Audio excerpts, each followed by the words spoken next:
या भूतलावर ज्याला ज्याला धन संबोधून महत्त्व दिले जाते, त्या सर्व धनाचा शोधक हा मानवच आहे.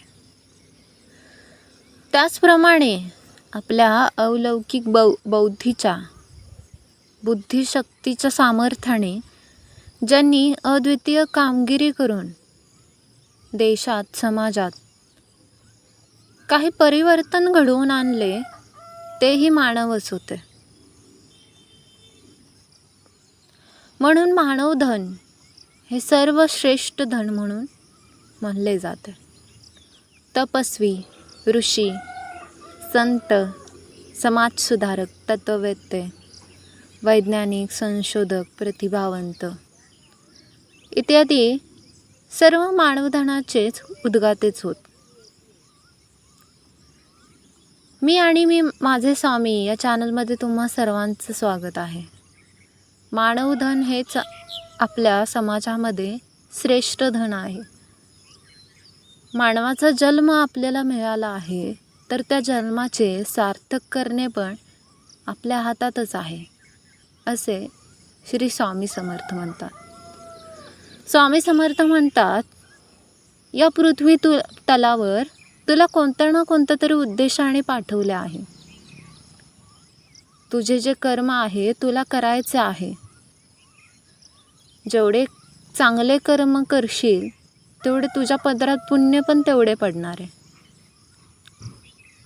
एकच जन्म मिळाला आहे, त्याचे सार्थक आपल्याला करायचे आहे. या उद्देशाने तू जर जगलास तर तुझ्या जीवनाचे सार्थक का होणार नाही? एवढ्या आयुष्यात तुला काही ना काहीतरी मिळवायचे, काही ना काहीतरी करायचे. तुझं जीवन तुला सफल करायचे. प्रभू श्री रामाने वानर सेनेच्या मदतीने रावणाला पराभूत केले.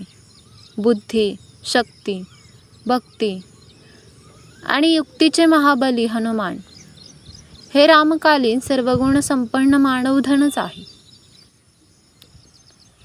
भगवान श्रीकृष्णाने गोरगरीब गोपी गोपालांना आणि पांडव पुत्रांना धर्मरक्षणार्थ अन्यायाविरुद्ध लढण्यासाठी प्रेरित केले. अधम कंसाच्या क्रूर राजवटीचा आणि कौरवांच्या शिगेला पोहोचलेल्या कपट कारस्थानाचा त्यातूनच पाडाव झाला. त्यांच्यातील दैवी शक्तीचा विचार केल्यास त्यांनी काही चमत्कार करून एका दिवस रात्रीतून परिस्थितीत पालट केला नाही. सर्वसामान्य लोकांच्या मनात अन्यायाची चीड आणि स्वाभिमानाची ज्योत पेटवून त्यांच्या शक्तीने त्यांचं कल्याण करण्याच्या उद्देशाने या महापुरुषांनी समाजात आमूलाग्र बदल घडवून आणले. जीवन आहे तर त्यामध्ये चढउतार हा असणारच. प्रत्येक गोष्टीतून काही ना काहीतरी शिकण्याचा बोध आपण घेतला पाहिजे. संकटावर मात कशी करता येईल, संकट काळातही आपण निर्भीड कसं जगता येईल, योग्य तो विचार कसा करता येईल, त्या संकटातून मुक्ती कशी घ्यायची, त्यावर मात कशी करायची, त्याबद्दल चांगला विचार आपल्याला करता आलं पाहिजे. आणि त्यासाठी आपल्याला भरपूर अनुभव येत असतात. आपण देवाकडे प्रार्थना करत असतो, हे देवा मला मदत कर, मदत कर, मदत कर. देव कोणत्या ना कोणत्या रूपामध्ये तुम्हाला मदत करत असतो, योग्य ती दिशा दाखवत असतो. पण ते तुम्ही ओळखता का? ते ओळखणं पण महत्त्वाचं आहे की योग्य त्या वेळेला कोण ना कोणतरी आपल्याला ते सल्ला देत असतं. मग तो सल्ला देवाचाच संदेश आहे असं समजणं पण महत्त्वाचं आहे. आणि ते समजायला पण हवं की आपल्या कानावर ज्या गोष्टी पडत आहेत त्यातून आपल्या जी काही संकटे आहेत, आपले जे काही प्रॉब्लेम्स आहेत, त्यात कुठे ना कुठेतरी आपल्याला त्याचं उत्तर मिळतं आहे. त्यावर उपाय मिळतात, त्याचा कधी विचार केला आहे का?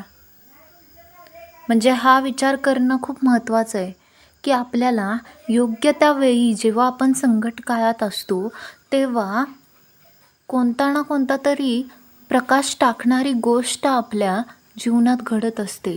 म्हणजे जिथे प्रश्न आहे तिथे उत्तरही असते, फक्त ते उत्तर आपल्याला शोधता आलं पाहिजे. त्या दृष्टिकोनातून आपल्याला ते बघता आलं पाहिजे, त्याचा तर्क त्याविषयी आपल्याला लावता आला पाहिजे. अशा पद्धतीने स्वामी समर्थ हे नेहमीच आपल्या भक्तांच्या पाठीशी असतात. भक्तांना कोणती संकटे येतात त्यावर योग्य तो उपाय त्यांना कसा सांगितला पाहिजे, कधी सांगितला पाहिजे, कोणत्या वेळी सांगितला पाहिजे, याचे पूर्णपणे मार्गदर्शन ते करत असतात. पण त्या दृष्टिकोनातून आपण बघणे, त्याचा शोध घेणे हे महत्त्वाचं आहे. श्री स्वामी समर्थांची कृपा तुमच्यावर सदैव राहो. तुमच्या जीवनात तुम्हाला एवढं स्वामी बळ द्यावे की तुम्ही त्या प्रत्येक संकटावर निर्भीडपणे मात करू शकाल. व्हिडिओ आवडल्यास व्हिडिओला नक्कीच लाईक करा, जास्तीत जास्त शेअर करा आणि आमच्या चॅनलला जरूर सबस्क्राईब करा. श्री स्वामी समर्थ.